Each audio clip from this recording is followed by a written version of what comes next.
సురేష్ షెట్కార్ గారు మీకు తెలుసు, ఎవరైనా ఎక్కడైనా శత్రువు కూడా ఒక్క రూపాయి అడిగిందని చెప్పగలడా? ఇంతకంటే నిజాయితీ కలిగిన నాయకుడు మీకెవరైనా ఉన్నారా?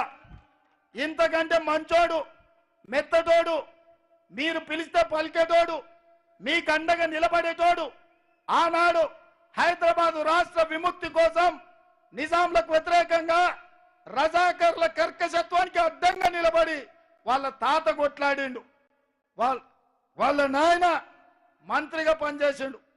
ఇవాళ 3వ తరం ఎమ్మెల్యే ఎంపీగా సురేష్ షెట్కార్ గారు పనిచేసారు. ఎక్కడైనా ఎవరైనా షెట్కార్ గారి మీద ఒక్క పైసా ఆరోపణ ఉన్నదా? మీరు ఆలోచన చెయ్యండి. మరి ఇవాళ ఇదే కాదు, మొన్న జరిగిన శాసనసభ ఎన్నికల్లో సోనియమ్మ మల్లికార్జున్ ఖర్గే గారు సురేష్ షెట్కార్ గారికి నారాయణఖేడ్ ఎమ్మెల్యే టికెట్ ఇచ్చాడు. బీఫామాని చేతిలో పెట్టినాం. కానీ నా దగ్గరకు వచ్చి ఒక మాట చెప్పిండు, అన్నా నాకంటే సంజీవరెడ్డి అయితే బాగుంటుంది, గెలుస్తాడు, నేను అండగా నిలబడతా, నా బీఫామ్ సంజీవరెడ్డికి ఇయ్యి, నేను అండగా నిలబడతా అని వచ్చాడు. నేను అడుగుతున్న ఇక్కడున్న కార్యకర్తల్ని, ఎవరైనా ఊర్లో వార్డు మెంబర్ అయినా, సర్పంచ్ అయినా, ఎంపీటీసీ అయినా, జడ్పీటీసీ అయినా వచ్చిన అవకాశం వదులుకునే ధర్మాత్ముడు ఎవరైనా ఉన్నారా? కానీ మన సోదరుడు సురేష్ షెట్కార్ ఎమ్మెల్యే బీఫామ్ ను మిత్రుడు సంజీవరెడ్డికి ఇచ్చాడు. త్యాగం అంటే ఇది, మిత్రధర్మం అంటే ఇది, పార్టీకి లాయలిటీ అంటే సురేష్ షెట్కార్. పార్టీ రావాలి, నారాయణఖేడ్ లో కాంగ్రెస్ గెలవాలి, ప్రభుత్వం ఏర్పాటు చెయ్యాలి అని తనకొచ్చిన ఎమ్మెల్యే టికెట్ కూడా సంజీవరెడ్డి గారికి ఇచ్చారు. మరి ఇప్పుడు చెప్పుండ్రి మిత్రులారా, నిజాయితీకి మారిపోయారు, నీతికి మారిపోయారు.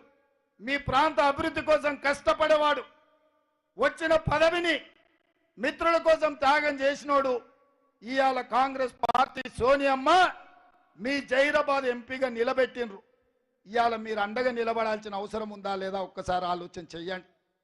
ఇవాళ నేను మిమ్మల్ని అందరిని అడుగుతున్నా, ఈరోజు సురేష్ షెట్కార్ జైరాబాద్ లో 1,00,000 మెజార్టీతో గెలవకపోతే ఈ సమాజంలో మంచి చచ్చిపోతుంది, మంచికి విలువ ఉండదు. మంచి బతకాలి, మీ ప్రాంతం అభివృద్ధి జరగాలి అంటే సురేష్ షెట్కార్ని 1,00,000 ఓట్లతో గెలిపించండి. సంజీవరెడ్డి గారు అడిగిందే కాదు, ఈ వేదిక మీద నుంచి 3 అంశాలు చెప్తున్నా.